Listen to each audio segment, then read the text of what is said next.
bonjour, moi c'est Jafar Soulé, président de l'association comorienne pour la culture et l'intégration à Corbeil-Essonnes.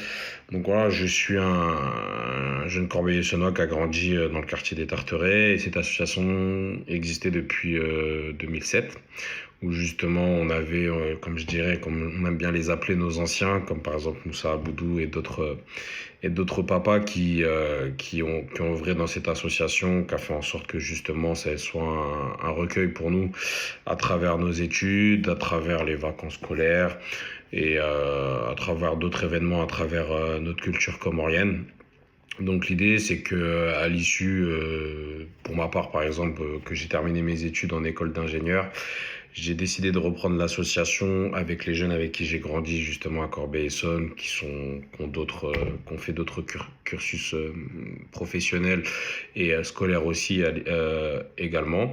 Où dans cette même démarche-là, on essaye d'aider les plus jeunes à travers leurs études scolaires, aussi dans leurs études professionnelles, le fait qu'on accède à des réseaux, par exemple pour ma part, où je suis chef de projet en électricité, d'autres membres de l'association qui sont pour, par exemple, des commerciaux ou bien des banquiers. Ce qu'on essaie de développer aussi également, c'est avec aujourd'hui, comme nos anciens, les papas, les mamans qui aujourd'hui, voilà, on essaie justement de faire la passerelle entre les institutions, on va dire, publiques comme la mission locale, France Travail, les mairies, pour justement les aider à les favoriser, par exemple, dans toutes leurs démarches administratives, leurs démarches professionnelles et formations. Donc voilà, le but de cette association, c'est vraiment d'aider à notre échelle, notre communauté, et de les essayer je dirais, à s'épanouir de manière personnelle et professionnelle et à les aider dans n'importe quel type de démarche. Donc c'est un petit peu le but de notre association, c'est quelque chose qui me tenait à cœur. Bonjour, je me présente, je m'appelle Bilal Afsoa, adhérent de l'association depuis 2007. J'ai 21 ans. Grâce à l'association, j'ai pu avoir une aide pour mon parcours scolaire via les aides de devoirs. Cela a permis à moi et à d'autres adhérents à obtenir notre bac grâce aux aides. Aujourd'hui, à travers leur réseau, ils m'aident à trouver une alternance. Bonjour, je m'appelle Youssef Fontaine. Justement, là, je rentre dans mes études supérieures et je suis venu, ça fait plus de 5 ans que je suis dans l'association. Je viens justement, en général, pour trouver un programme pour réviser, parce que c'est pas toujours évident de réviser chez soi. Et venir réviser ici, ça permet dans un temps de venir aider des gens qui auraient besoin de conseils, vu que je suis pas le seul, mais aussi de pouvoir être aidé par d'autres personnes qui ont fait les mêmes parcours que moi. Donc, ça serait bien que ça perdure, justement, pour que d'autres personnes puissent en profiter.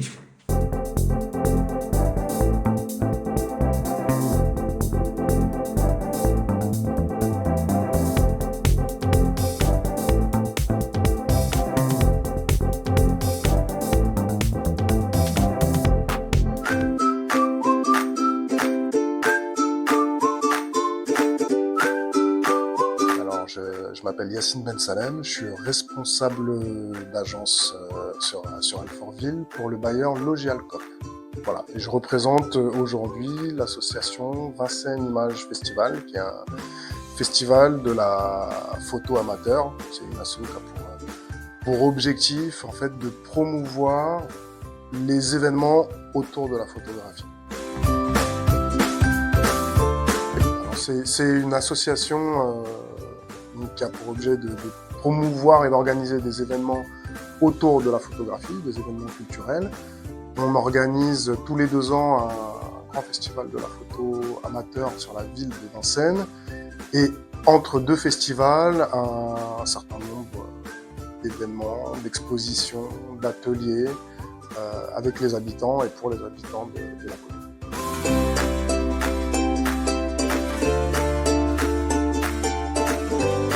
J'ai adhéré à cette association parce que je suis photographe. Donc, je suis passionné par la photographie et j'ai découvert il y a peu de temps qu'il y avait un club photo sur ma ville. Et ce club photo auquel je suis aujourd'hui adhérent est un partenaire historique de l'association Vincennes Images Festival.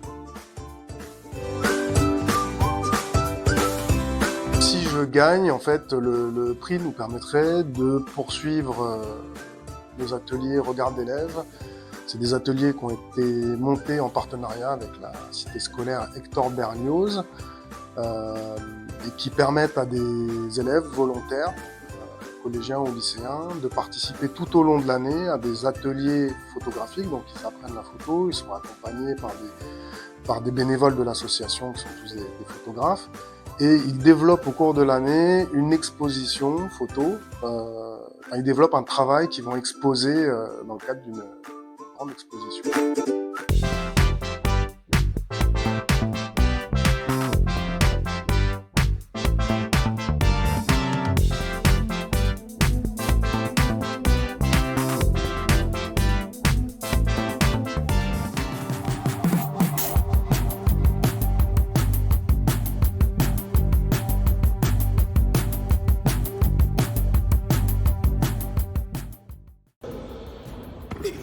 Bonjour, je m'appelle Bran, ça fait 1 an que je suis au club.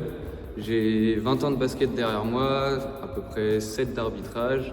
J'ai fait 7 ans de championnat de France et j'ai aussi arbitré en championnat de France. Dans le club, j'ai notamment animé un stage d'arbitrage pour les jeunes. Et cette année, on a décidé de faire une section baby basket pour, entre autres, partager la passion. Bonjour, moi c'est Alexiane, donc ça fait 20 ans maintenant que je suis dans l'association. Je suis présidente, coach et je fais partie de l'équipe loisirs. Marine, moi ça fait 2 ans que je fais partie du BCM. Je suis trésorière adjointe et aussi licenciée en tant que senior. Là, on a particulièrement axé nos dernières années sur la dynamisation du club en faisant pas mal de projets. On a créé un tournoi, on a créé une équipe loisirs, donc ça va être la 2e année, là elle va être renouvelée. Et ces événements ont pour objectif de créer du lien social, mais aussi favoriser la mixité et la partie un petit peu éducative pour les enfants qui n'ont pas toujours l'accès à d'autres sports. Ça crée vraiment une dynamique territoriale puisqu'on essaie de s'inclure vraiment dans la vie de la commune et autant pour les adultes en seniors que pour les enfants. Donc là, nos objectifs pour les prochaines années et pour cette année, ça va être de continuer à dynamiser le club en tout cas, et donc d'avoir les moyens nécessaires pour avoir le matériel adapté. Là, donc, on est en création d'une équipe de baby basket, donc il nous faut des nouveaux paniers, des nouveaux ballons. Il y a plein de choses encore à faire. Et pourquoi pas pour les plus petits, leur montrer ce que c'est un vrai match de basket et les emmener voir un match semi-pro ou professionnel. Bonjour, je m'appelle Lina, ça fait 4 ans que je fais du basket à Mauron.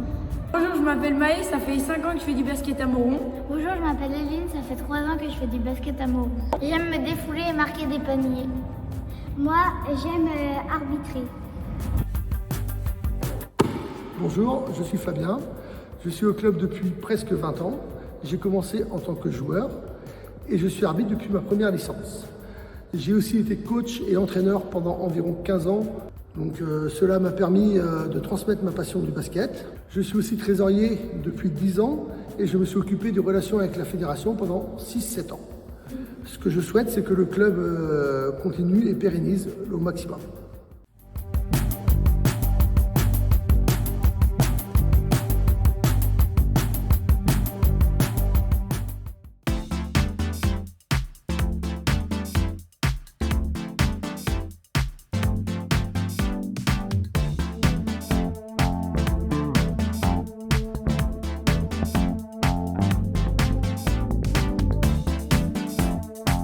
Bonjour, je m'appelle Romain Carpentier, je suis salarié de la société Partelios Habitat. Je suis par ailleurs administrateur de l'association Enerter basée à Saint-Lô dans la Manche. Reconnus d'intérêt général, nous œuvrons depuis plus de 10 ans auprès des foyers en précarité énergétique pour leur apporter un accompagnement et des solutions d'amélioration hygrothermique de leur habitat en recourant à des matériaux bio et géosourcés et via des chantiers participatifs encadrés par un système d'échange local. Notre ambition concerne le mieux vivre des occupants et se décline selon 3 axes. 1. Réduire les factures énergétiques par l'emploi de matériaux écologiques et sains. 2. Les aider à reprendre la maîtrise de leurs projets et retrouver un bien-être dans leur logement par l'amélioration du confort ou la mise en valeur de leur habitation. Et 3. Casser la spirale de l'exclusion grâce aux liens créés sur les chantiers et au-delà entre les bénéficiaires et les bénévoles.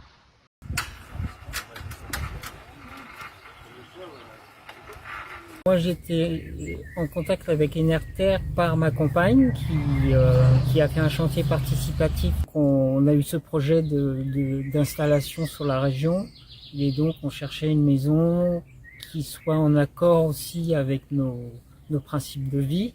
Et dans un premier temps, Flore a fait un dégrossissage au niveau des aides possibles. L'accompagnement est important parce que ça permet de rassurer quand même dans certains choix. Salut Carole, dis donc, on est chez toi aujourd'hui? Oui, c'est à mon tour. Qu'est-ce qui se passe chez toi aujourd'hui? On refait la façade.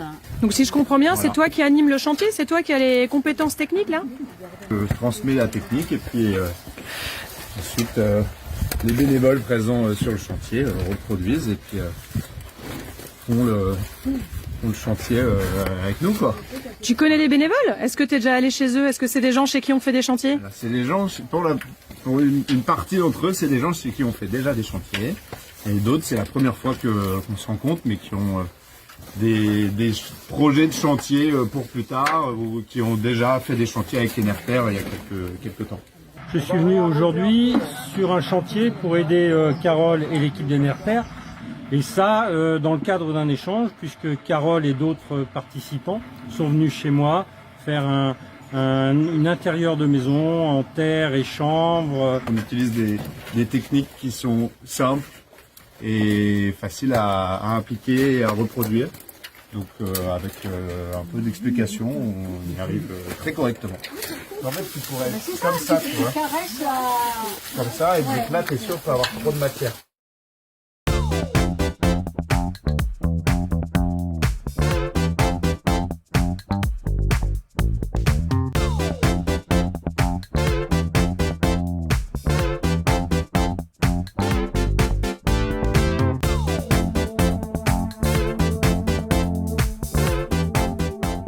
Bonjour à toutes, bonjour à tous. Je suis ravie d'être là aujourd'hui pour vous présenter un projet au cœur d'un quartier francilien, au Val d'Oise, à Ermont.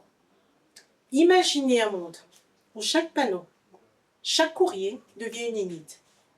Imaginez un monde où lire une assurance, une ordonnance, remplir un formulaire relève d'un défi.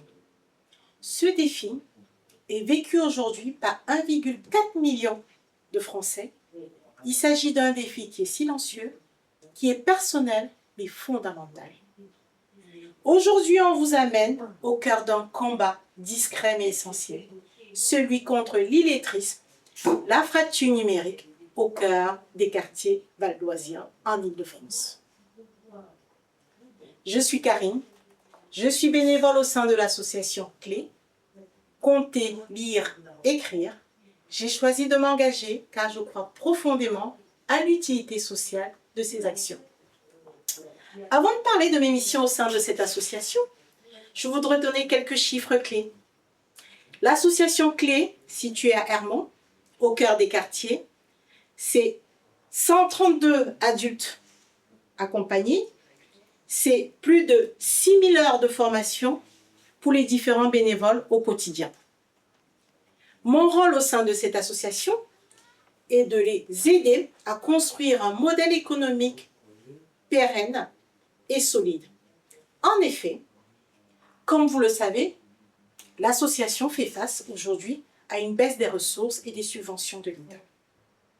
Elle a donc besoin de se structurer pour mieux organiser ses ressources afin de poursuivre son activité au cœur des quartiers. En apportant mes compétences financières, je permets à l'association de mieux anticiper et de rassurer, de pouvoir continuer ses missions, à lutter contre l'illettrisme, la fracture numérique et contre les inégalités. C'est un défi silencieux et personnel. En effet, imaginez-vous un adulte d'une trentaine d'années qui se retrouve face à des difficultés administratives et peut avoir un sentiment de honte de demander de l'aide. Donc savoir lire, savoir compter et savoir écrire sont finalement des besoins de base pour permettre à toute la population de s'insérer et d'avoir même de la dignité, de gagner en dignité et en confiance en soi. Donc on est vraiment sur des besoins de base, mais qui permettent de garder du lien social et de réduire également les inégalités sociales. Être bénévole à Clé, c'est donc mettre au sein de cette association mon savoir-faire au service d'une cause qui a vraiment un impact sur la vie des gens, au service d'une cause qui me touche profondément et au service d'une cause qui permettra de réduire les inégalités sociales. C'est donc avec grande fierté que j'accompagne cette association pour pouvoir restructurer et optimiser ses dépenses et poursuivre ses missions au cœur des quartiers valdoisiens.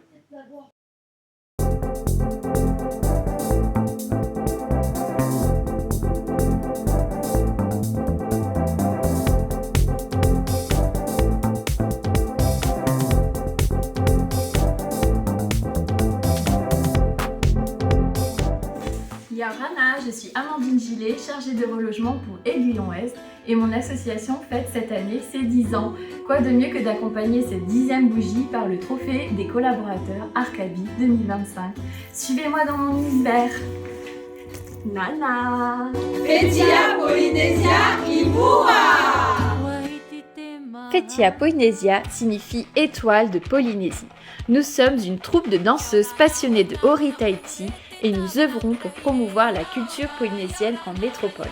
Nous sommes basés à Nilvange, dans la région Grand Est, une petite commune certes, mais croyez-moi que nous mettons de la couleur et des sourires partout sur notre passage. Depuis notre création en 2015, nous favorisons le lien social qui nous est cher et fait partie de nos valeurs essentielles. Nous soutenons bénévolement de nombreuses associations du Nord-Mosellan engagées dans la lutte contre le cancer et l'accompagnement des familles. Plus particulièrement, en tant que groupe de Vainé, femmes, nous sommes spécialement touchées et présentes pour les événements liés au cancer du sein comme la Thionvilloise, la Poulette Rose, la Florangeoise. Les fameuses courses solidaires en rose dont nous sommes fidèles chaque année. Nous montons sur scène et contribuons à la notoriété de ces manifestations afin qu'elles fédèrent, fidélisent le public et perdurent au fil des années pour la récolte de leurs fonds. Nos actions sont des plus précieuses également lors des événements annuels du Téléthon et dans les établissements qui nous plébiscitent régulièrement. Maisons de retraite, EHPAD, structures d'accueil pour l'enfance, centres médico-sociaux, centres aérés, goûters et dîners des anciens. Nous apportons joie et dépaysement le temps d'un spectacle, un moment chaleureux, loin d'un quotidien parfois difficile pour les plus fragiles.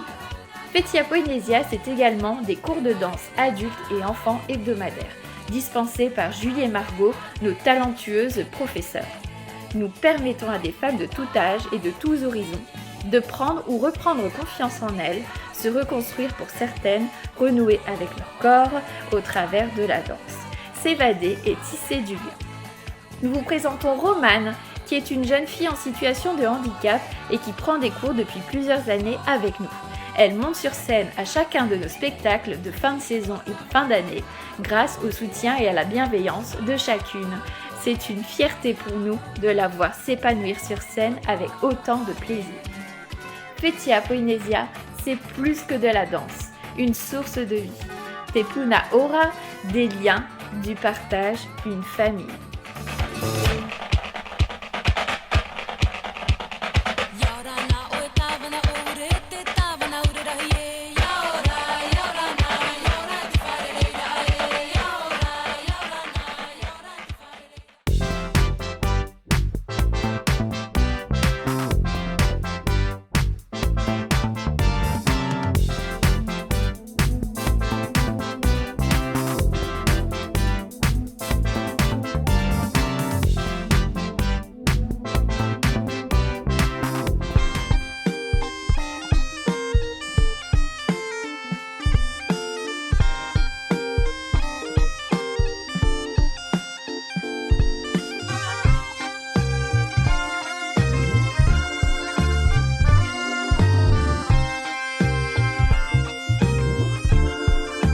L'association Baguette d'Elvin est une association qui a pour but l'étude, le maintien et le développement des traditions régionales et notamment de la culture artistique et de la culture musicale des habitants de la région. L'organisation de spectacles et la participation à des spectacles afin de diffuser, d'ouvrir au monde cette culture.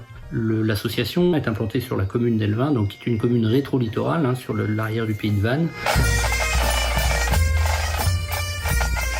Plus concrètement, aujourd'hui, l'association Baguette d'Elvin regroupe une école de musique qui porte aujourd'hui à peu près plus d'une centaine d'élèves. Notre action participe à la lutte contre l'exclusion et les inégalités dans l'accès à la culture, en cas d'espèce ici, l'accès à la formation musicale et instrumentale. On a à cœur de porter une égalité des chances qui est tout à la fois une égalité des chances géographiques mais aussi socio-économiques. L'implantation d'une école de musique telle que la nôtre permet à une large population d'accéder à une formation musicale de type conservatoire, de niveau conservatoire, en proximité. L'autre élément important, à mon sens, c'est aussi de rappeler que cette école de musique et le BAGAD école et le BAGAD mère, on va dire, participent à l'insertion et au lien social par la musique. Au-delà des cours individuels de formation musicale et de formation instrumentale, le BAGAD école permet de donner un cadre d'expression collective tout en enseignant le savoir-être. C'est-à-dire qu'on n'enseigne pas que de la musique, on enseigne aussi le fait de travailler en amont, d'être à l'heure en répétition, de respecter ses semblables au sein d'une répétition. Paradoxalement, et on constate chez les plus jeunes générations aujourd'hui, à l'heure des excès d'écran et des réseaux sociaux qui donnent l'impression de la relation sociale, on s'aperçoit que la pratique instrumentale collective permet chez les jeunes de lutter contre une relative fragilité relationnelle qu'on constate de plus en plus. Et on se rend compte que faire de la musique ensemble permet de lutter contre l'anxiété. Au-delà du lien avec différentes catégories socio-professionnelles, on a aussi un lien intergénérationnel très fort et qui fait partie aussi de la transmission au sein de l'orchestre. Ce lien, il est à la fois intergénérationnel, mais il est aussi international, puisque l'association regroupe ou a regroupé des Sénégalais, des Américains, des Mexicains.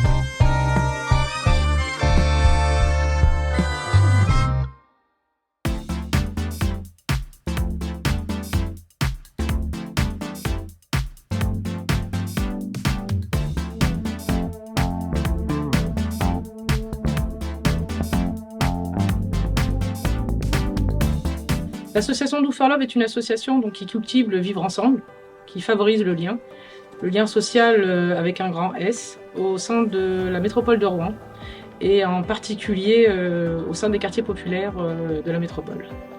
Donc l'association Do for Love, elle cultive le lien au travers de différentes actions, donc des actions solidaires de récolte de denrées alimentaires pour des associations rouennaises, des salons de conférences où elle fait venir des chanteurs, des coachs, des écrivains, des personnes de tout horizon pour pouvoir apporter la culture au sein des quartiers.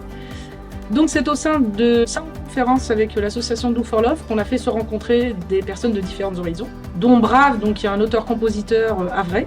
Au travers d'une séance de conférence, on a aussi rencontré les jeunes de la SPIC du quartier prioritaire ville de Châteaublanc. Donc les jeunes de la SPIC, pour majorité, sont en France que depuis quelques années, 2, 3 ans, 4 ans pour certaines.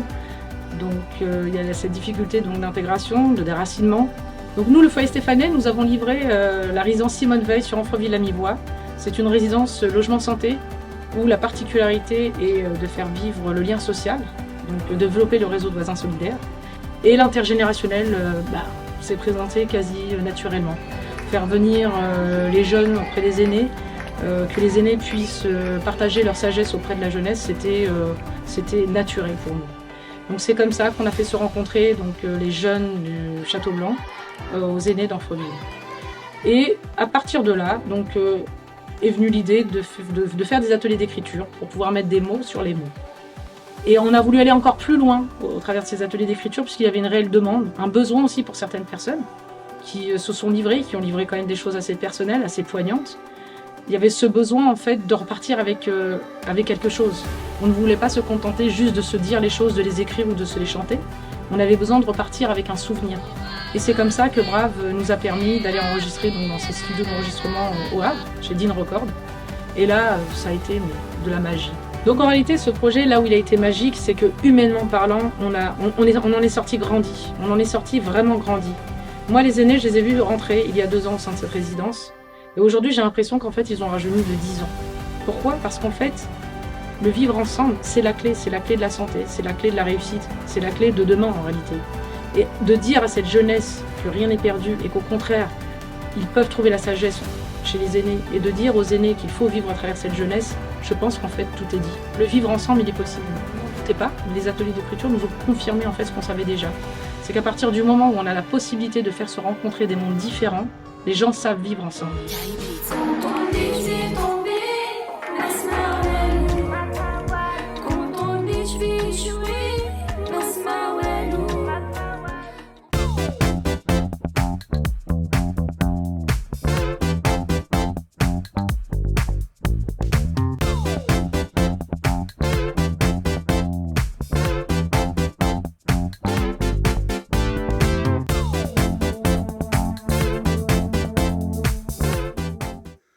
Bonjour, je suis Marie Patois, je suis chargée de cohésion et d'innovation sociale pour le bailleur Antin Résidence et nous sommes aujourd'hui à Courson, entre Niort et La Rochelle, au sein de la structure La Briqueterie ACIEF, une association pour laquelle je suis bénévole depuis près de 10 ans.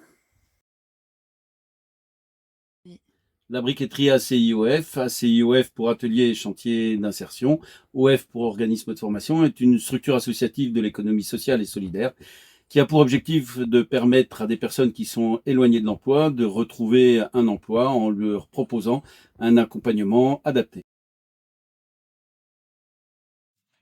La briqueterie salarie tous les mois entre 45 et 55 personnes qui sont à temps plein ou à temps partiel choisi et âgées de 18 à 64 ans.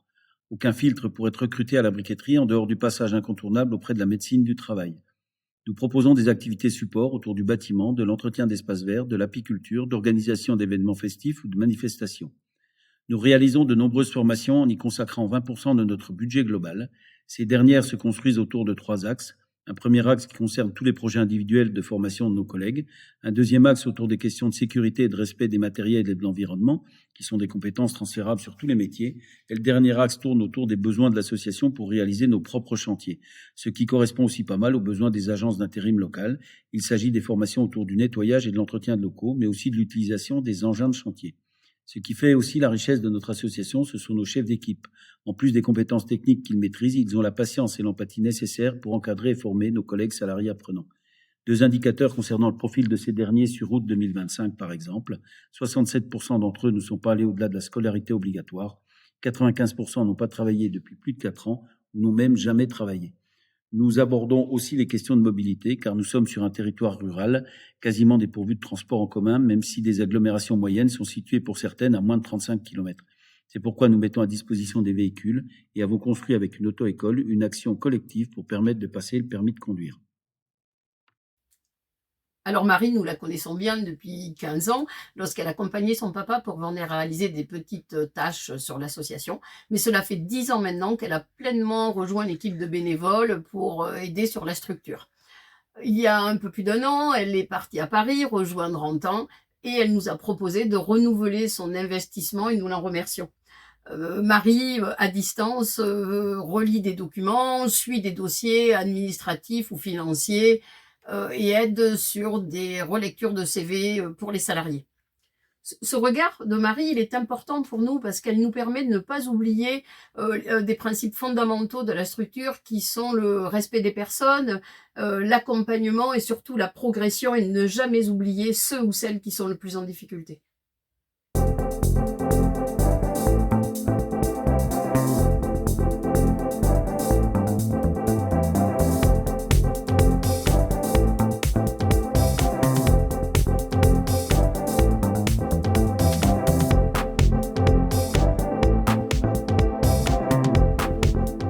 Mélisande, je suis bénévole au sein du multi-accueil Polichinelle à Béton depuis 2021, c'est-à-dire depuis l'entrée à la crèche de mon premier enfant. Les actions menées par le multi-accueil Polichinelle, c'est d'abord un établissement d'accueil des jeunes enfants de 3 mois à 4 ans à peu près. Et c'est une crèche associative qui est affiliée à la famille rurale. Et à ces titres-là, les parents utilisateurs sont aussi bénévoles au sein de la structure et participent à son fonctionnement, soit à travers la gouvernance, c'est-à-dire qu'ils peuvent être membres du CA et du bureau de l'association, ou alors ils sont membres de commissions de parents, c'est-à-dire qu'ils sont bénévoles et participent à la vie sociale de la structure, au projet associatif. On a plusieurs commissions de parents au sein de la crèche. La commission convivialité, par exemple, qui va organiser des événements conviviaux tout au long de l'année. Il y a la commission braderie qui va organiser 2 braderies puériculture sur la commune. Ça nous permet de récolter des fonds pour la crèche. On a aussi une commission journal, une commission éco-régie qui s'occupe du menu entretien au sein de la structure et de la gestion des déchets. Et une commission sortie enfants qui s'occupe de la logistique des sorties à l'extérieur des enfants. En fait, l'objectif, c'est vraiment de faire de notre rôle de parents une aventure collective, se dire que en fait on est ensemble dans cette grande aventure de la parentalité et on entretient une vraie relation avec les pros de la structure et les autres parents. Donc c'est l'occasion aussi de créer des amitiés au sein de la structure. Mon rôle dans la structure, c'est depuis 2023, je suis membre du CA et j'ai d'abord été responsable activité parents, c'est-à-dire que j'ai coordonné l'activité des commissions de parents et je faisais le lien avec la gouvernance en binôme avec une autre maman. Et depuis quelques mois, je suis vice-présidente et donc là, j'interviens plus sur le volet RH en appui de la directrice. Donc ça va m'amener à participer aux entretiens annuels des salariés et à organiser celui de la directrice avec la présidente. J'ai par ailleurs participé à une commission au sein du CA sur le CSE. On a mis en place les élections du CSE et rédigé une charte CSE.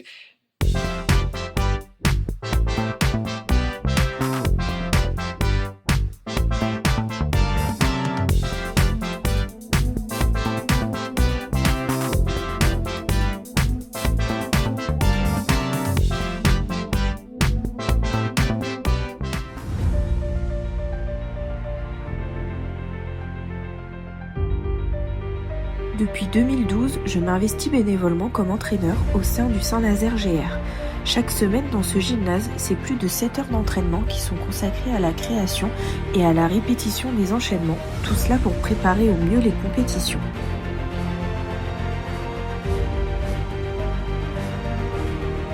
Mon rôle ne se limite pas à transmettre des compétences techniques. J'accompagne aussi les gymnastes dans leur épanouissement personnel. Et surtout, je ne suis pas seule. Depuis des années, j'entraîne en binôme. Cet équilibre et cette complémentarité permet de faire grandir les gymnastes. Notre mission commune est de créer une atmosphère de confiance, de travail et de plaisir. Et ces années d'efforts et d'investissement ont porté leurs fruits.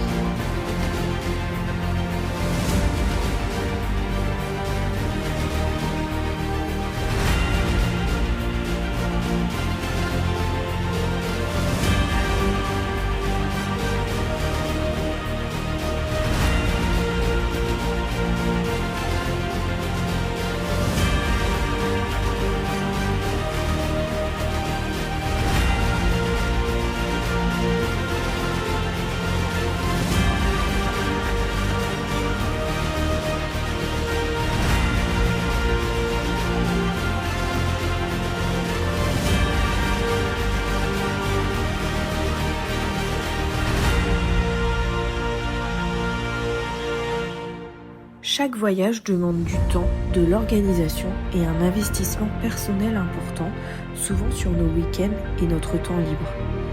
Mais cet engagement va bien au-delà des entraînements en salle, et ça en vaut la peine. Chacun des déplacements est une nouvelle aventure, une occasion de partager, d'apprendre et de vivre des moments inoubliables avec toutes les gymnastes.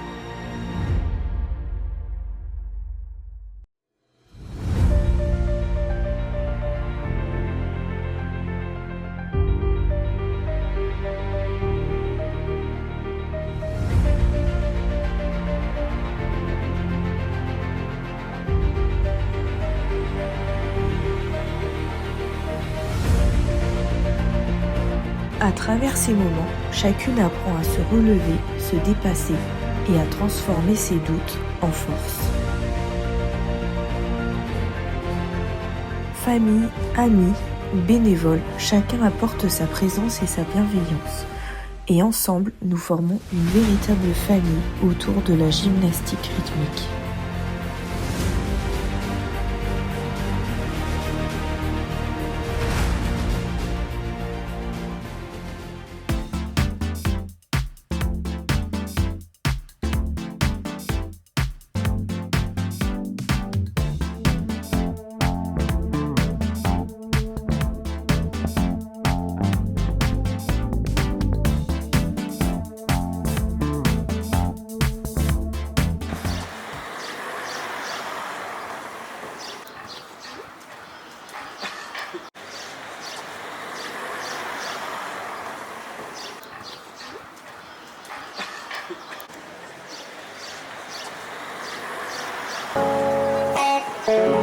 "50 ways to leave your lover. Just sleep on the box and making your plans turn. You don't need to be caught right. Just get yourself free. Up on the business. You don't need to discuss much. Just drop off the key and get yourself free. Just step out the back door, making your plans turn. You don't need to be caught right. Just get yourself free. Up on the baskets. You don't need to discuss much. Just drop off the key and get yourself free. She said it grieved me so to see you in such pain. I wish there was something I could do to make you smile again. I said I appreciate that. Oh really? But won't you please explain about the 50 ways? She said, why don't we both just be on me tonight? And I believe in the morning you begin to see the light. And then merci beaucoup d'être venu ce soir pour l'inauguration du jardin de Saigon.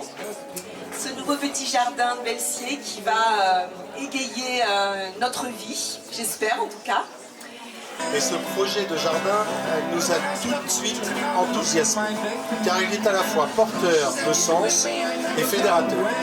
Il offre un espace bucolique au cœur de ville, ouvert à tous, un havre de verdure doux et poétique, où l'on peut venir flâner, se promener ou juste se reposer.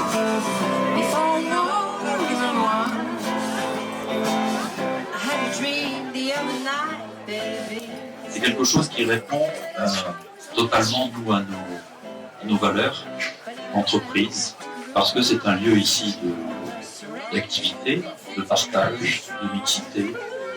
C'est un lieu où les générations peuvent se rencontrer. Et tout ça pour nous, pour notre mairie, c'est quand même très important parce que c'est sur ce où on voudrait mettre l'accent pendant toute notre mandature pour que Bordeaux respire de plus en plus. Voilà. Et ça, en fait, si on regarde, c'est un espace de respiration.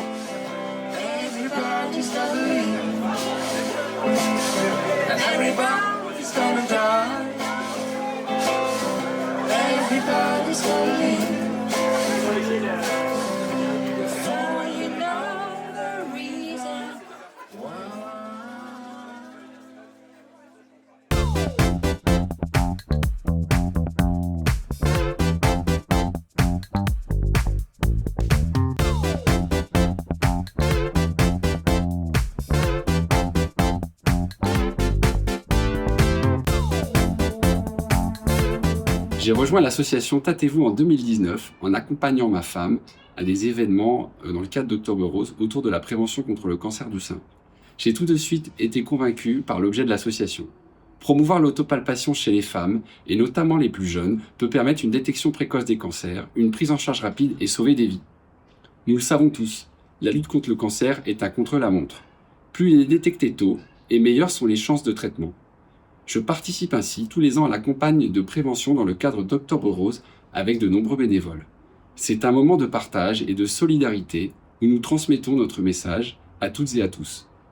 Nous soutenir nous permettrait de renforcer nos moyens pour porter ce message et le diffuser le plus largement possible. Nous souhaiterions notamment pouvoir enregistrer une vidéo d'autopalpation avec une qualité professionnelle. et le diffuser sur un site internet dédié.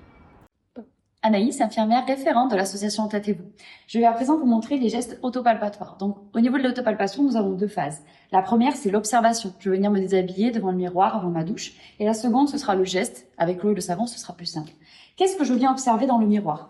Donc déjà, je vais revenir symétriquement, c'est-à-dire faire une comparaison de mes 2 seins. Au niveau de l'aspect de la peau, est-ce que j'ai un aspect peau d'orange granuleux qui apparaît sur l'un des 2 seins? Est-ce que j'ai un pli? C'est comme une ride, en fait, qui apparaît, quelque chose qui peut signifier qu'une grosseur est en train de pousser.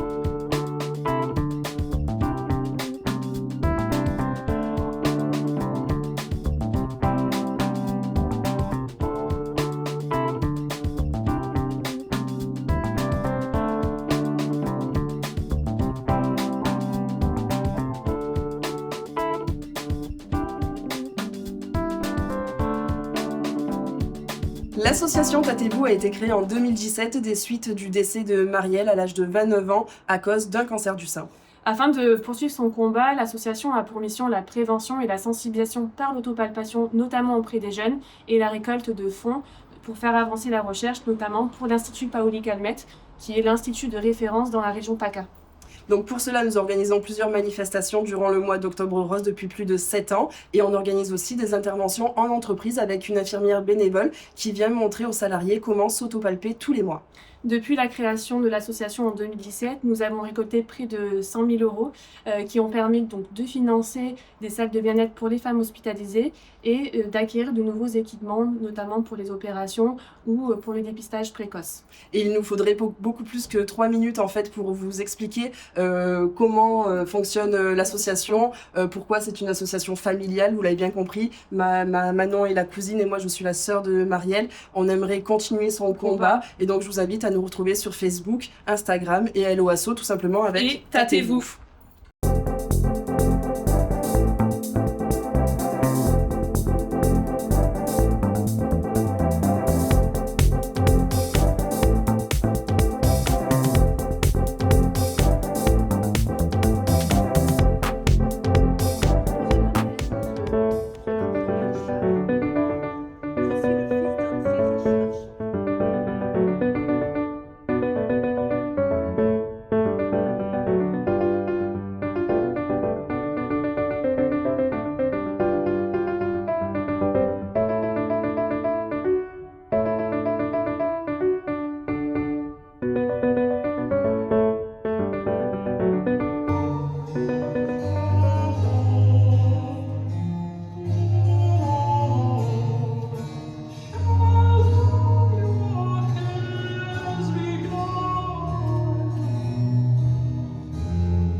Nous allons vous parler d'un sujet qui va vous démanger. Les nuisibles, cafards, punaises et j'en passe. Un vrai fléau quand cela rentre dans les logements, car ils peuvent vous infester une résidence entière. Le sujet des nuisibles est un réel sujet de santé sociale et publique. Nous avons pris en charge ce sujet autour de 2 angles, en plaçant l'habitant au cœur des actions. Depuis 2022, les équipes Aiguillon ont travaillé sur un protocole complet de la prévention à la curation, en impliquant les habitants au cœur de la démarche. Informer, c'est déjà protéger. C'est avec ce leitmotiv que les services communication et développement social ont créé des outils pédagogiques et interactifs à destination des habitants. Un moyen pour déculpabiliser ce sujet et le rendre accessible au plus grand nombre, quel que soit son âge ou son origine. Des actions qui ont fait leurs preuves. Échanger avec les habitants de manière ludique autour des nuisibles a permis de détecter des débuts d'infestation. Le jeu de société permet de jouer tous ensemble contre les nuisibles et d'ainsi pouvoir échanger sur les bonnes pratiques et les bons usages. L'objectif est de faire collectif en impliquant tous les locataires d'une même résidence. Malheureusement, dans certaines situations, les nuisibles sont bien installés dans le logement. Mais en parler tôt, c'est éviter le pire. C'est pourquoi le gérant immobilier met en place le protocole de traitement dès qu'il est informé de l'infestation. Pour l'appuyer dans cette démarche, un partenariat a été noué avec la société Alto Punaise, qui nous accompagne en cas d'infestation de nuisibles. Donc on passe chez les personnes pour faire la plus grosse intervention chez la cliente. La deuxième intervention 15 jours après et un mois après. Durant toute la durée du protocole, l'habitant n'est pas seul. Un accompagnement individuel est indispensable pour suivre les situations plus difficiles, pour s'assurer que les conseils soient bien appliqués. Ce type d'infestation a un impact important sur le moral et la santé des locataires puisqu'ils vivent avec ces nuisibles. C'est quand même pas anodin. Et voilà, il y a une baisse de l'estime de soi puisque en général les personnes n'arrivent pas à s'en défaire seules. Il y a différents professionnels qui interviennent au domicile et notamment des travailleurs sociaux qui peuvent déceler d'autres fragilités et les personnes peuvent se sentir jugées par exemple. La prévention est importante pour éviter une nouvelle propagation des nuisibles, mais aussi pour éviter tous les risques psychosociaux qui entourent cette infestation. Ce dispositif fonctionne. En un an, nous avons constaté une diminution de près de 10% de sollicitations liées aux nuisibles. Et c'est bien en plaçant l'implication des habitants et la mobilisation interne et externe au service de la santé que nous continuerons ensemble à protéger nos habitants pour qu'ils se sentent bien chez eux. Ce travail collectif, on le partage. Le kit nuisible est téléchargeable sur le site Aiguillon pour que chaque structure puisse se l'approprier et lutter contre ce sujet de santé sociale.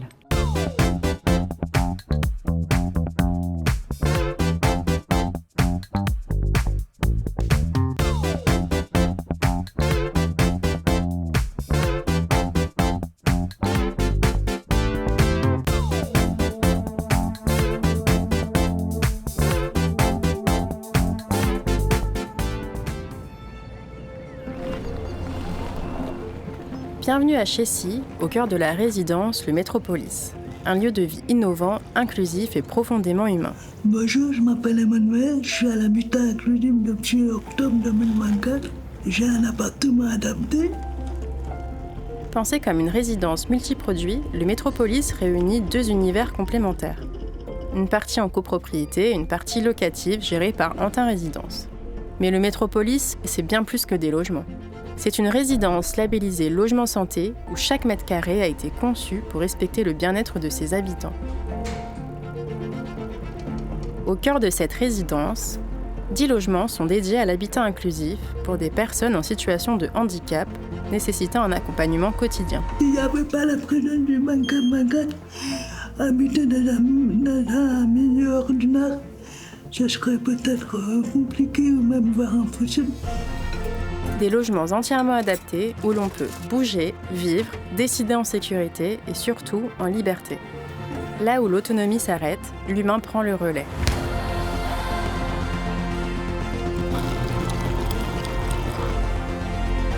Et parce que la santé, c'est aussi le lien aux autres, l'habitat inclusif s'inscrit dans une dynamique collective. Un lieu où le lien social se construit jour après jour, dans les échanges, les rires, les projets communs.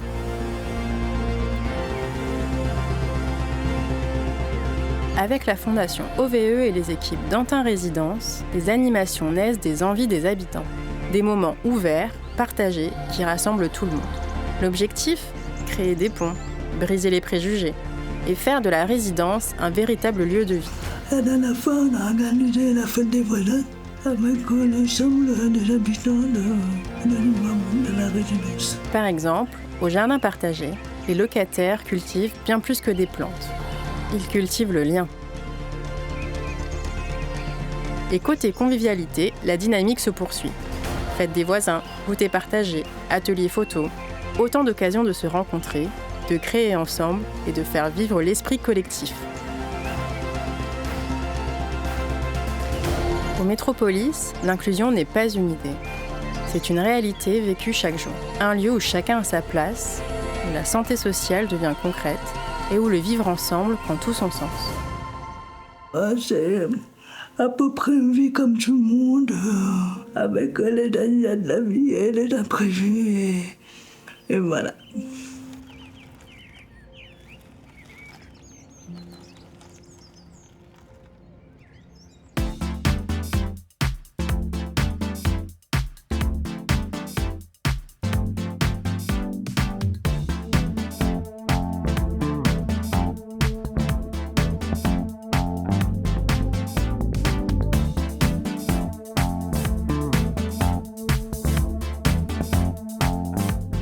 nord de Moulins, le quartier des Chartreux s'est métamorphosé. Ce n'est pas seulement une histoire de bâtiments rénovés ou de logements construits, c'est celle d'un quartier qui a repris vie grâce à ses habitants.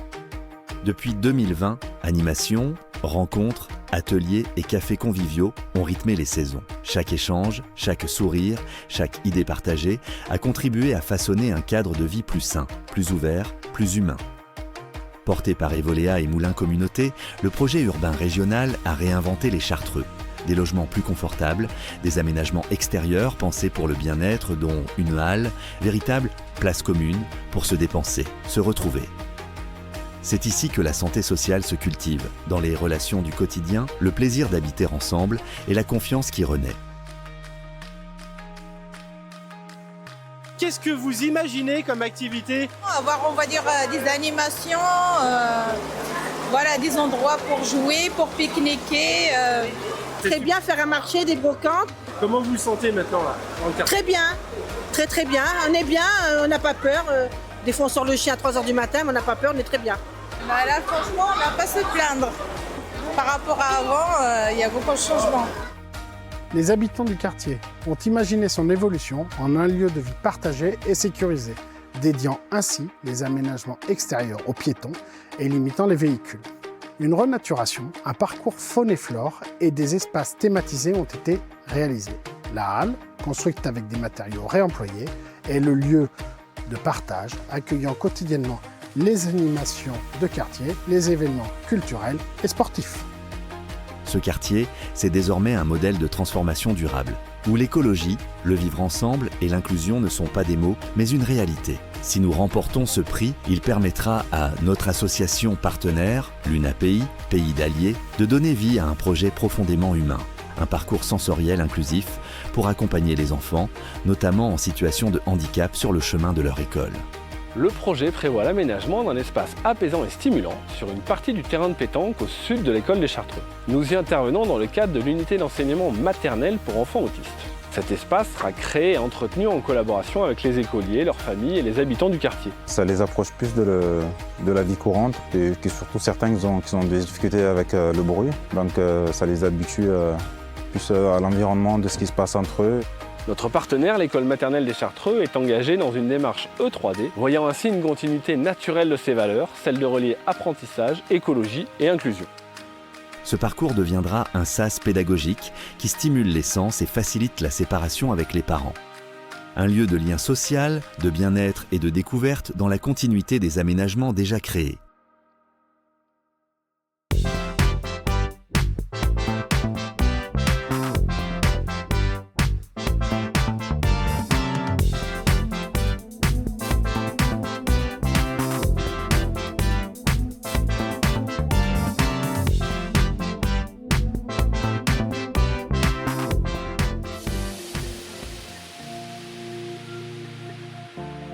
Je vous présente le projet Anime Park sur le quartier du Château Blanc à Saint-Étienne-du-Rouvray.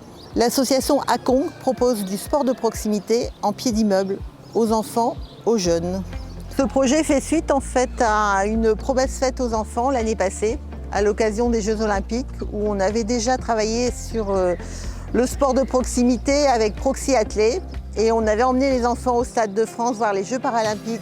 Et cette année, on continue avec Anime Park à proposer du sport en pied d'immeuble aux enfants qui le souhaitent tous les mercredis matins et pendant les vacances scolaires afin de favoriser le sport en fait, chez les jeunes, d'éviter un peu le recours aux écrans. Le sport est une composante du logement santé et nous souhaitons proposer aux enfants d'accéder à la pratique sportive et notamment aussi à leurs parents. Un groupe de mamans s'est mobilisé notamment pour accompagner les enfants et faire de la marche nordique. Anime Park, c'est la viabilisation des parcs de proximité avec l'apport d'une diversité de l'offre sportive. Parce que nous avions constaté que dans nos quartiers, généralement dans les quartiers prioritaires, on ne retrouve que du foot. Et nous, on avait pensé diversifier un peu cette offre en apportant du volley, du basket, du handball, du football parfois, où les enfants se permettent de se placer en loisir et pouvoir les accompagner vers les clubs sportifs, d'où sortir du loisir vers la performance. Le programme Anime Park, au-delà de l'aspect cohésion et jeunes dans les quartiers, a pour mission de ramener les enfants autour de l'éducation physique et sportive.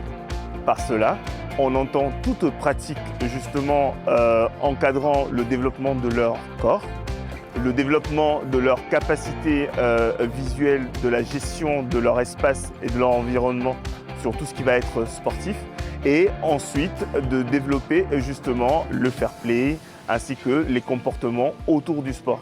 Avant de les orienter vers des pratiques beaucoup plus structurées ou dans des clubs, nous cherchons d'abord à développer justement le cocon primaire de l'activité physique des enfants.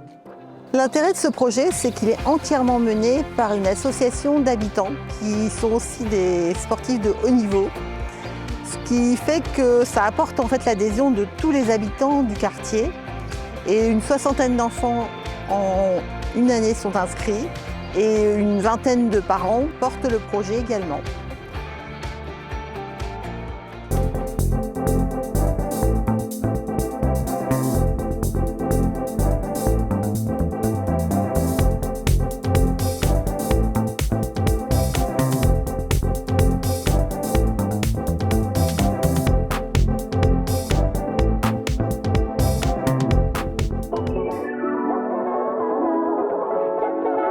Bonjour, je suis Mounir, responsable du pôle social chez François. Nous sommes ici, au cœur d'un de nos quartiers prioritaires de la politique de la ville, à Dauphine-Saint-Marceau, à Orléans.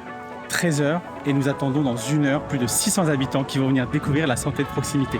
Suivez-moi.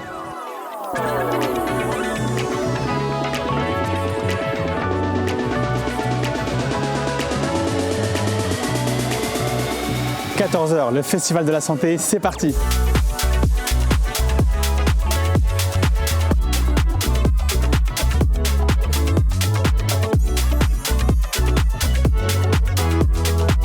Alors nous avons à côté du directeur général, le maire, la députée, le conseil départemental.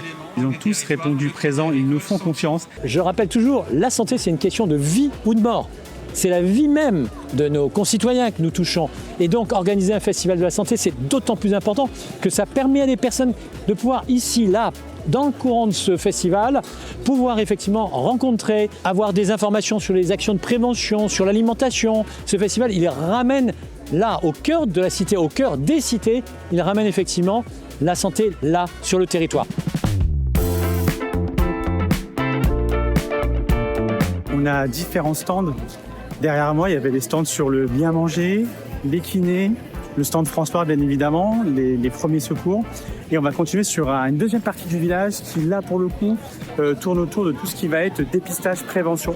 Ô combien important justement pour les habitants puisque certains d'entre eux sont venus directement faire des dépistages.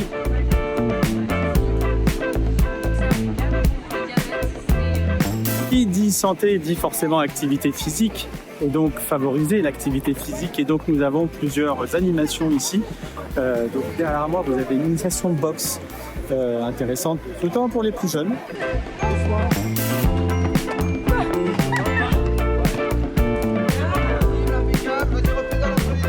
Alors Morgane, comment s'est passée cette 3e édition ? Eh bien, je pense, Mounir, qu'on peut dire que c'est une belle réussite sur cette 3e édition, à la fois à travers les échanges qu'on a pu avoir avec nos partenaires présents, les habitants nombreux qui sont venus bénéficier de cet accès aux soins et à l'information. Et tout ça nous conforte dans ce que nous croyons. La santé ne démarre pas dans la salle d'attente d'un médecin, mais bien dans le cadre de vie, au pied de ces immeubles. Et dans ces immeubles où on voit que 40% de nos habitants aujourd'hui renoncent aux soins au regard de la difficulté du parcours de santé, je crois qu'on apporte une vraie réponse qui a été marquée et saluée par les élus qui sont venus découvrir nos différents stands. Donc moi je suis super content, les équipes ont fait un travail extraordinaire. Cette 3e édition est une réussite. Nous avons accueilli un peu moins de 900 habitants. On vous donne rendez-vous en 2026.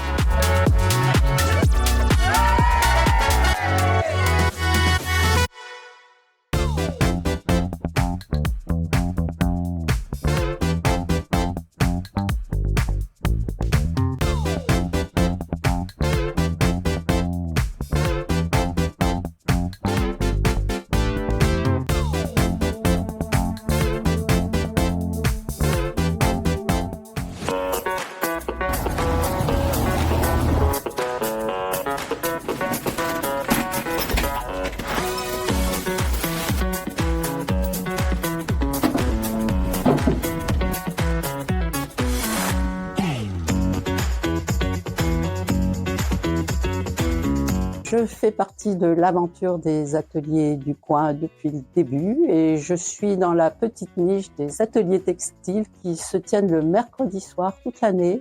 L'aventure a vraiment commencé quand on a trouvé un local.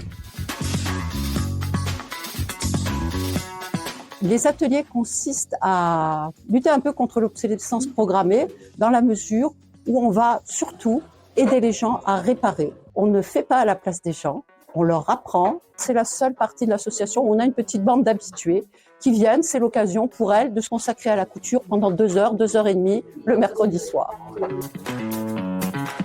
J'ai choisi de faire partie de l'association parce que j'avais besoin de réparer des vêtements, que je n'ai plus de machine à coudre alors qu'avant j'en avais une.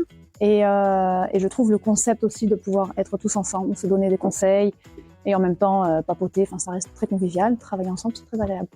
J'ai choisi de faire partie de l'association parce que c'est important d'adhérer à une association pour qu'elle vive. Les adhérents, ça fait partie de la vie de l'association parce que j'y viens souvent. Et puis, j'y viens souvent parce que j'y trouve mon compte, évidemment. Quelque chose de très profond, de drôle et de sincère, qui ressemble étrangement à de l'amitié.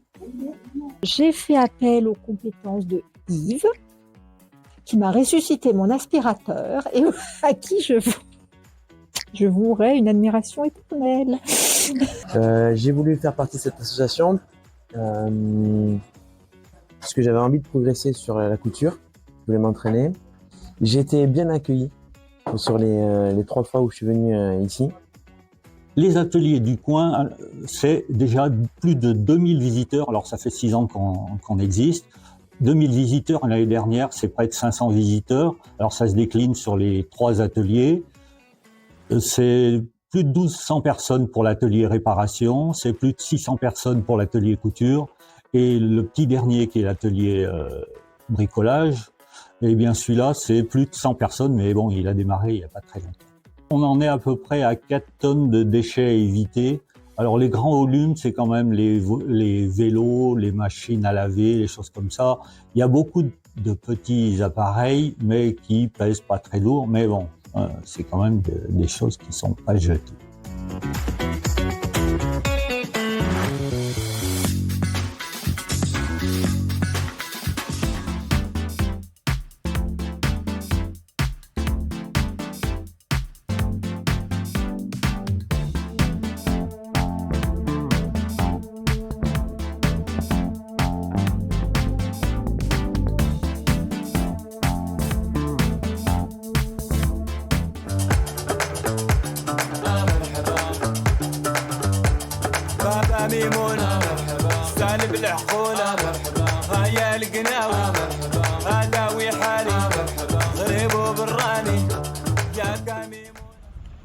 Marie, oui. François, oui. Est-ce que vous pouvez me dire pour vous qu'est-ce que c'est la cantine et partager un petit peu votre ressenti quand vous venez cuisiner?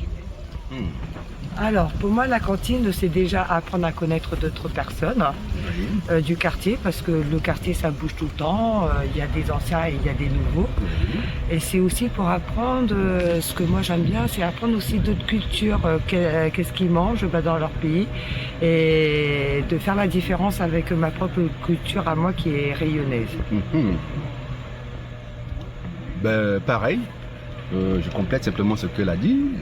La cantine, c'est un lieu de retrouvailles autour des mets différents selon des cultures.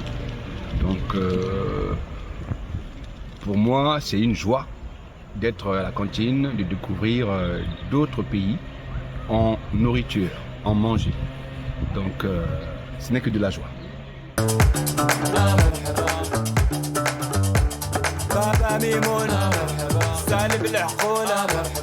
يا القناوي هداوي حالي غريب وبراني يا كميمونة هو بالعادة سلطان الغابة هو بحبابه يا كميمونة هو بحبابه سلطان الغابة يا ولادي بولا يا ولاد السودة هو بزيادي بالعادة سلطان الغابة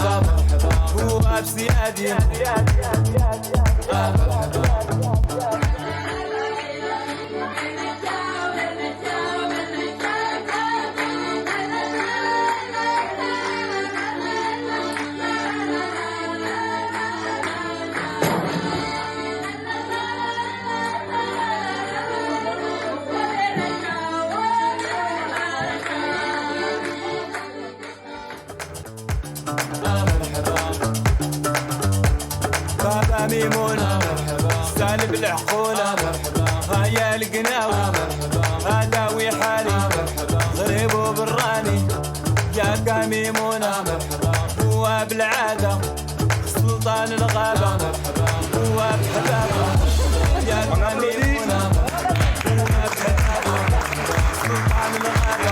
Merci, merci.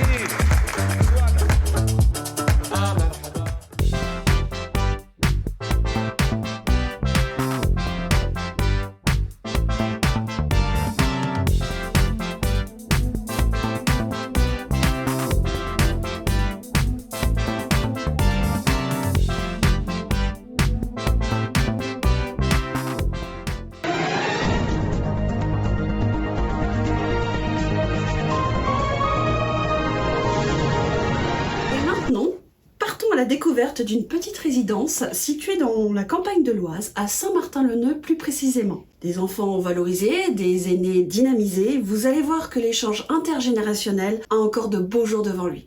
Un reportage signé Audrey et Sophie. Bonjour à tous, nous sommes aujourd'hui à Saint-Martin-le-Neu sur la résidence Renelle, résidence labellisée Mon Logement Santé, qui comporte 12 logements individuels pour seniors et qui comprend également une micro-crèche juste à côté.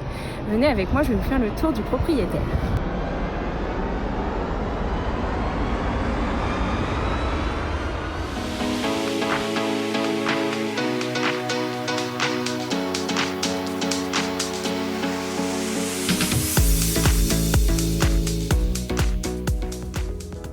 Bonjour Angèle, je rappelle que vous êtes la directrice de cette micro-crèche Martin-Martine, donc à Saint-Martin-le-Neu. Que pensez-vous de ce projet ? Le projet intergénérationnel, je trouve que c'est vraiment un projet très intéressant, très riche, aussi bien pour les aînés que pour les enfants. C'est vraiment du partage sur des petites journées à thème. Je trouve que pour les personnes seniors, je sens qu'ils se sentent utiles. Je trouve qu'on arrive à rompre un petit peu parfois leur solitude, leur isolement. C'est parfois des personnes seniors qui ne voient pas beaucoup leurs petits-enfants parce que géographiquement ils sont un petit peu éloignés. Donc je trouve qu'ils retrouvent vraiment le sourire quand ils arrivent ici. Et c'est vraiment un vrai bonheur de partager ça. Et c'est vraiment un beau projet. Voilà. Donc je suppose que si c'était à refaire, vous seriez partante. Oui. C'est vraiment un beau projet qu'on a vraiment eu la chance de voir naître tous ensemble. Voilà, que ce soit la mairie, la SA, la Ligue de l'enseignement. C'est un très beau projet. Très bien. Merci beaucoup encore de nous avoir reçus merci à vous. Dans votre établissement. Merci à vous. Bonjour Madame Scholl, merci de nous recevoir. Donc, vous êtes locataire dans notre belle résidence Renelle Mon Logement Santé, donc livrée il y a une petite année. Oui. On est venu vous poser quelques questions sur votre cadre de vie, savoir si vous êtes satisfaite également. D'accord. Donc je vais vous poser quelques questions. D'accord. Déjà, êtes-vous satisfaite donc de votre cadre de vie ? Je suis totalement satisfaite de la résidence. Elle est agréable, elle est bien entretenue et l'ambiance avec les résidents est bienveillante.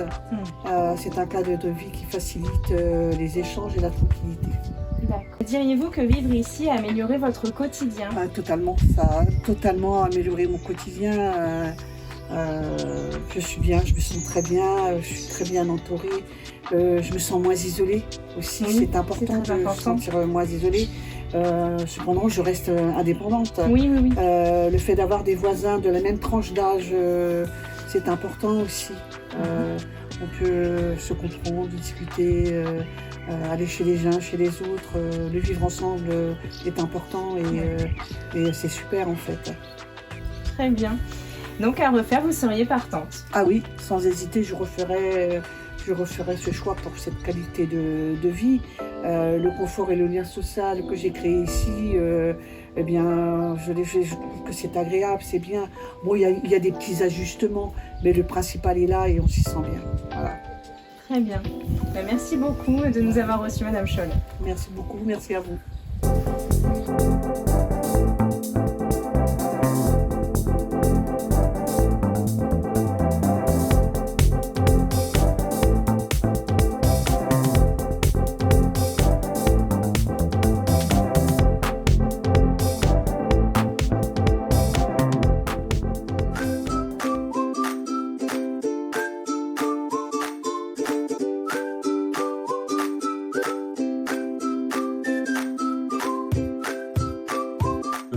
plusieurs années, la FSGT 91 est partenaire avec Logial au sein d'une résidence Zola à Corbeil-Essonnes.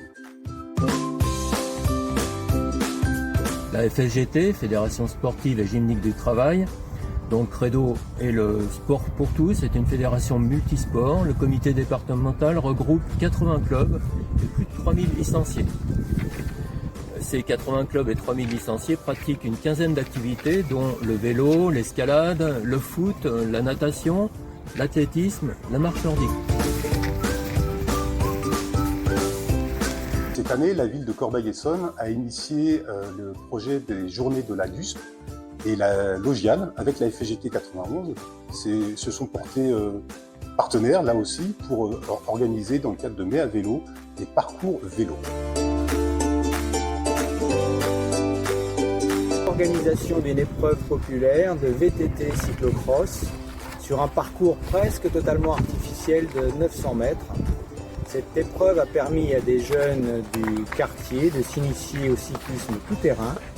Grâce à notre partenariat avec Logial, qui par ailleurs nous a renouvelé son accompagnement sur le local occupé par notre comité départemental de la FSGT à Corbeil.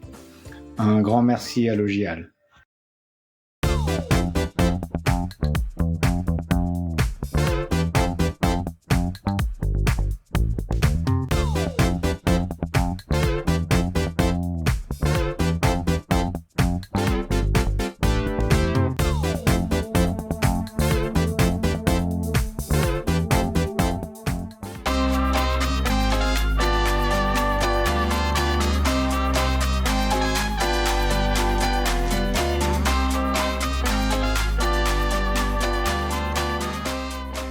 L'idée de départ pour Mesolia de développer le projet Popote Story était de répondre à certains objectifs dans le cadre de sa politique du logement déterminant de santé. Le premier objectif étant de favoriser le lien social, la rencontre par le biais de la cuisine et des arts culinaires, de rompre l'isolement social de certains et de proposer des activités avec de la convivialité, de la tolérance, permettant d'améliorer les relations entre locataires. Cela a permis aussi aux habitants de devenir acteurs de leur alimentation et de leur environnement et bien sûr d'améliorer leur santé. Donc déjà, on va choisir quelles lentilles qu'on va mettre en place, quels sont les éléments qu'on va choisir, comment on peut le représenter. Et l'autre côté, ça sera un plat préparé. Aujourd'hui, on fait un houmous de lentilles corail au citron confit et on va essayer de faire des lentilles soufflées qu'on va rouler dans des épices. Ça, c'est pour notre petite bouchée salée. Et à côté de moi, il est en train de se faire un brownie aux lentilles. C'était intéressant de savoir d'autres choses sur comment on produit. En effet, le producteur qui est venu nous expliquer comment il faisait, comment il faisait pousser les lentilles. C'est une belle expérience de rencontre des gens différentes, mais chouette. C'est très riche, très nourrissant, je trouve, très porteur pour soi. J'aime beaucoup participer à des événements de groupe. Ça nous permet d'élargir notre humanité et notre côté empathique. Le fil conducteur, c'est une œuvre collective pour sensibiliser les habitants qui participent au projet, au bien manger, au gaspillage alimentaire, à la réduction de la consommation de la viande. Et sensibiliser aussi les habitants plus largement, puisque l'exposition sera présentée lors d'un vernissage au Rocher de Palmer, donc une grande salle sur la métropole, et sera ensuite diffusée dans différents centres sociaux. D'avoir un portrait de soi, c'est rare finalement, c'est pas quelque chose qu'on peut faire souvent comme expérience. Donc c'est trop chouette d'avoir pu leur proposer ça et qu'ils puissent avoir un portrait d'eux. Ouais.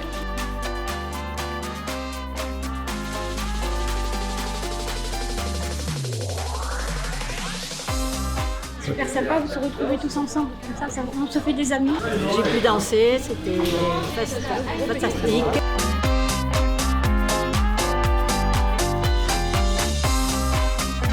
Le succès de ce projet s'est vraiment révélé lors du vernissage de l'exposition, puisque nous avons pu rencontrer des locataires très engagés avec l'envie de relayer des messages, un vrai sentiment de fierté d'avoir participé à ce projet, puisque le vernissage réunissait des élus, des proches, des voisins, et ça a vraiment renforcé le sentiment d'accomplissement des habitants, à tel point qu'ils ont souhaité assurer une certaine pérennité du projet en demandant aux bailleurs de voir si on ne pouvait pas continuer sur un nouveau projet en lien toujours avec l'alimentation, mais aussi la santé physique. Alors pour coller les lentilles, la colle PCV impeccable. PVC, non? PVC, oui. Bilan positif. On a passé une agréable année. C'est bien passé, mais la fin elle est parfaite.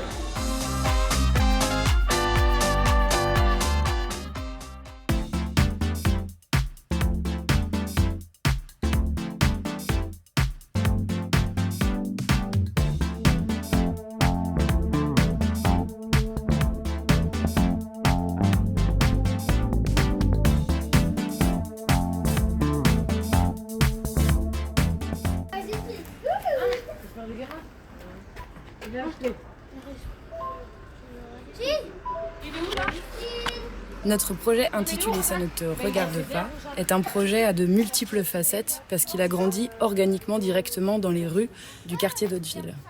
Il a débuté par une série de dessins effectués en 2022 et en 2023. Ces dessins se sont vite transformés en flyers, annonçant pour août 2024 des ateliers de caméra obscura, de fabrication de masques et de danse, et aussi d'ateliers d'écriture de rap, aboutissant finalement à la réalisation d'un clip commandé par les enfants d'Hauteville eux-mêmes. En août 2025, nous sommes revenus à Hauteville, autour d'ateliers de mise en scène, et avons organisé un double événement, une exposition qui s'est clôturée par un concert des 2 rappeurs reconnus par la communauté d'Hauteville, Nisei et Ramji. Notre projet est basé sur des rencontres. Tout a commencé par la rencontre entre Salomé et les enfants. Ils ont demandé de faire un clip et après elle m'a demandé si je voulais les rejoindre dans ce projet. On est toujours en train de se demander qui rêve de quoi. Nous, comme artistes, on rêve de quelque chose. Les enfants qui participent rêvent de quelque chose. Les institutions rêvent de quelque chose. Les parents, ils rêvent de quelque chose. Les rappeurs, ils rêvent de quelque chose. Et du coup, nous, on essaie de rassembler tous ces rêves pour avoir un projet ensemble. Ce qui m'a, je pense, séduit au tout début, c'est cette capacité à aller là où on n'allait pas. C'est ça qui m'a vraiment intéressé. Rapidement, vous avez parlé d'identité, de collectif, de territoire. Des mots qui sont les nôtres. Mais qui sont repris par des gens dont c'est pas leur travail. Et ça, je trouve que justement la collaboration, la manière de voir ce monde-là, ça nous ouvre le territoire d'une autre manière. Et c'est vraiment cette ouverture-là qui était aussi importante. On le guettait avec Barthélos, on attendait la sortie du clip. Ah oui. C'était évident. J'ai adoré le travail avec les masques aussi, travailler avec les enfants. Moi, c'est un public que j'arrive pas ou très peu à toucher dans mes animations. Et là, la facilité qu'ils s'intègrent au projet, qu'ils puissent se dévoiler et jouer le jeu à la caméra parce qu'ils sont sous des masques, c'est un moment assez fort, assez magique quand même.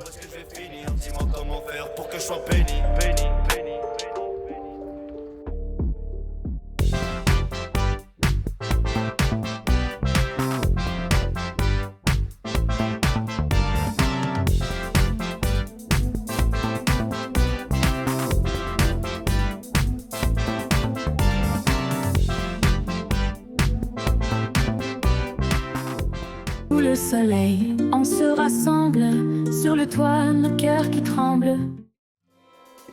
L'idée de Rencontre-toi est venue d'une réflexion sur la fête des voisins. On a voulu créer un concept un peu différent de la fête des voisins pour intégrer l'ensemble des habitants et puis également associer nos collaborateurs. Nous avons réalisé des ateliers en co-construction avec au préalable des questionnaires auprès d'un pool d'habitants. Ce qui nous a conduit à réaliser 2 ateliers en construction. L'un sur les ateliers qu'on allait créer, comment le concept allait vivre, et le second sur le nom, Rencontre-toi. La nécessité de créer une identité graphique nous a semblé évidente. Nous avons aussi fait le choix de déposer la marque Alimpi pour garantir son utilisation dans la durée. Nous avons ensuite décliné les supports de communication et les cadeaux pour les participants autour de cette charte. Créer un univers autour de Rencontre-toi a permis de faciliter son appropriation par les collaborateurs et les habitants.